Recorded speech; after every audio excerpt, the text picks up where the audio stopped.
Hello दोस्तों, स्वागत है आपका अपने ही यूट्यूब चैनल नीतीश स्टडी में। तो दोस्तों, आज के इस वाले वीडियो में हम लोग पढ़ेंगे जीके जीएस का 20 अति महत्वपूर्ण प्रश्न, जो सभी प्रश्न सेलेक्टेड है और किसी न किसी एग्जाम में पूछा गया है। तो इसीलिए आपको वीडियो को शुरू से लेकर पूरा अंत तक देखना है, क्योंकि वीडियो में आपसे एक सवाल भी पूछा गया है, उसका उत्तर आपको वीडियो के कमेंट बॉक्स में बताना है। तो चलिए आज की इस वाली वीडियो को हम लोग शुरू करते हैं। तो आज का पहला सवाल देखते हैं। बराबर की गुफाएं किस राज्य में स्थित है? बराबर की गुफाएं किस राज्य में स्थित है? तो आपको याद रखना है कि बिहार में। ठीक है, बिहार में दोस्तों बराबर की गुफाएं स्थित है। तो पहला सवाल का बिल्कुल सही जवाब हो जाएगा आपका ऑप्शन नंबर डी। दोस्तों, अगर आपको किसी भी प्रश्न का उत्तर पहले से आता होगा तो वीडियो के कमेंट बॉक्स में बताना बिल्कुल भी ना भूलिएगा। दूसरा सवाल देखते हैं दोस्तों। तांबा किस विधि द्वारा शुद्ध किया जाता है? तांबा किस विधि द्वारा शुद्ध किया जाता है? तो आपको याद रखना है कि विद्युत अपघटन के द्वारा। ठीक है, विद्युत अपघटन के द्वारा दोस्तों तांबा को शुद्ध किया जाता है। तो दूसरा सवाल का बिल्कुल सही जवाब हो जाएगा आपका ऑप्शन नंबर सी। चलिए दोस्तों, अगला सवाल देखते हैं। गीता गोविंद के लेखक कौन है? गीता गोविंद के लेखक कौन है? तो दोस्तों आपको याद रखना है कि गीता गोविंद के लेखक जयदेव हैं। ठीक है, जयदेव दोस्तों हैं गीता गोविंद के लेखक है। तो तीसरा सवाल का बिल्कुल सही जवाब हो जाएगा आपका ऑप्शन नंबर ए। चलिए अगला सवाल देखते हैं। अगला सवाल है कि निम्नलिखित में से कौन अंतिम मुगल सम्राट थे? निम्नलिखित में से कौन अंतिम मुगल सम्राट थे? तो अब आपको याद रखना है कि बहादुर शाह द्वितीय। ठीक है, बहादुर शाह द्वितीय दोस्तों मुगल सम्राट थे जो अंतिम वाले थे। ठीक है, तो चौथा सवाल का बिल्कुल सही जवाब होगा आपका ऑप्शन नंबर ए। चलिए अगला सवाल देखते हैं। पानीपत का प्रथम युद्ध कब हुआ था? पानीपत का प्रथम युद्ध कब हुआ था? काफ़ी इंपॉर्टेंट सवाल है दोस्तों। तो आपको याद रखना कि पानीपत का प्रथम युद्ध 21 अप्रैल 1526 ईस्वी को हुआ था। ठीक है, पानीपत का प्रथम युद्ध 21 अप्रैल 1526 ईस्वी को हुआ था। तो इस सवाल का बिल्कुल सही जवाब हो जाए आपका ऑप्शन नंबर सी। दोस्तों, सभी प्रश्न सेलेक्टेड है, इसीलिए आपको वीडियो को पूरा ध्यान से देखना है और वीडियो को पूरा अंत तक देखना है। छठवां सवाल है दोस्तों कि भारत का नेपोलियन किसे कहा जाता है? भारत का नेपोलियन किसे कहा जाता है? तो आपको याद रखना है कि समुद्रगुप्त। ठीक है, समुद्रगुप्त को दोस्तों भारत का नेपोलियन कहा जाता है। तो छठवां सवाल का बिल्कुल सही जवाब है आपका ऑप्शन नंबर ए।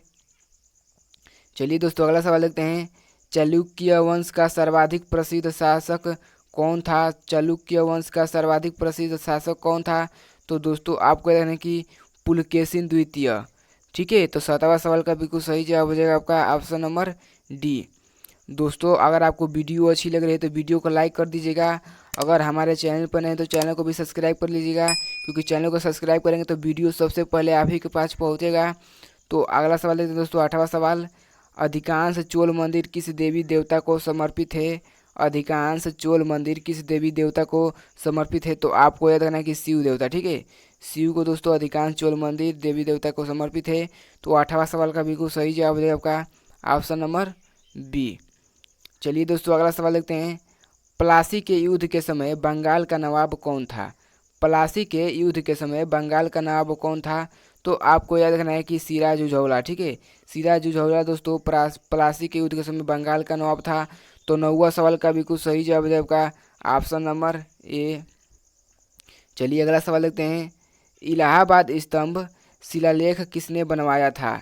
इलाहाबाद स्तंभ शिलालेख किसने बनवाया था? तो दोस्तों आपको याद करना है कि हरिसेन ने। ठीक है, हरिसेन ने दोस्तों इलाहाबाद स्तंभ शिलालेख बनवाया था। तो 10वां सवाल का बिल्कुल सही जवाब हो जाएगा आपका ऑप्शन नंबर ए।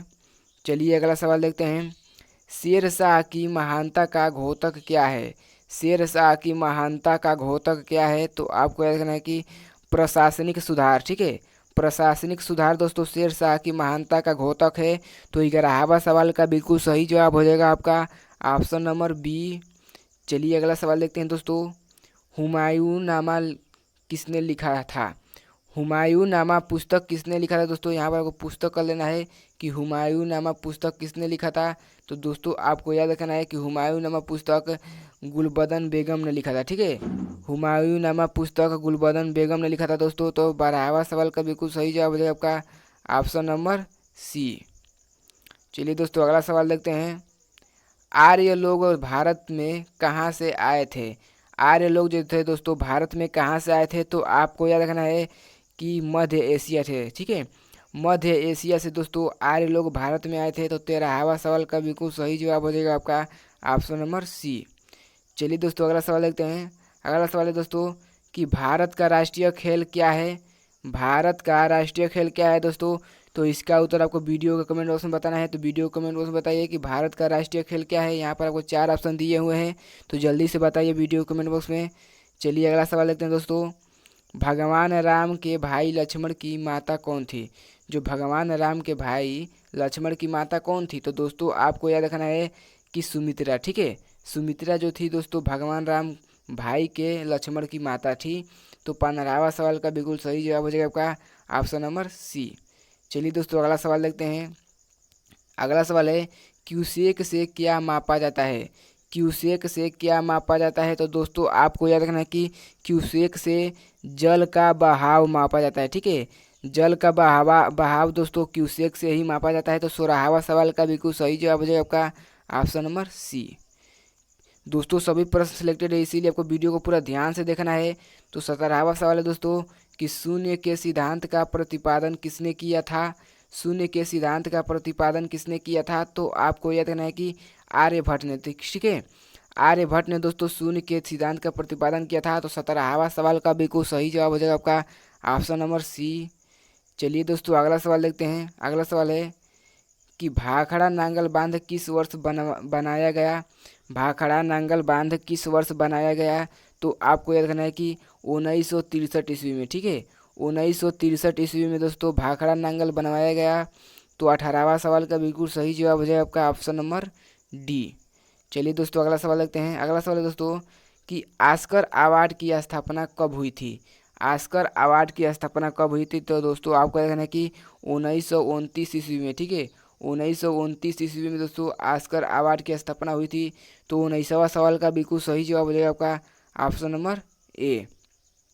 चलिए दोस्तों आज का लास्ट प्रश्न देखते हैं कि रजमनामा किस हिंदू ग्रंथ का फारसी अनुवाद है।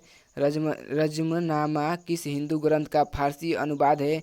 तो दोस्तों आपको याद रखना है कि महाभारत का, ठीक है। महाभारत का दोस्तों रजमनामा हिंदू ग्रंथ का फारसी अनुवाद है। तो 20वां सवाल का बिल्कुल सही जवाब हो जाएगा। तो दोस्तों अगर आपको वीडियो अच्छी लगी तो वीडियो को लाइक करिएगा, और ये भी आपको कमेंट बॉक्स में बताना है कि आपका कितना प्रश्न सही हुआ है। तो कमेंट बॉक्स में बता दीजिएगा। अगर हमारे चैनल पर नए तो चैनल को भी सब्सक्राइब कर लीजिएगा। तो चलिए मिलते हैं अगले वीडियो में, तब तक धन्यवाद।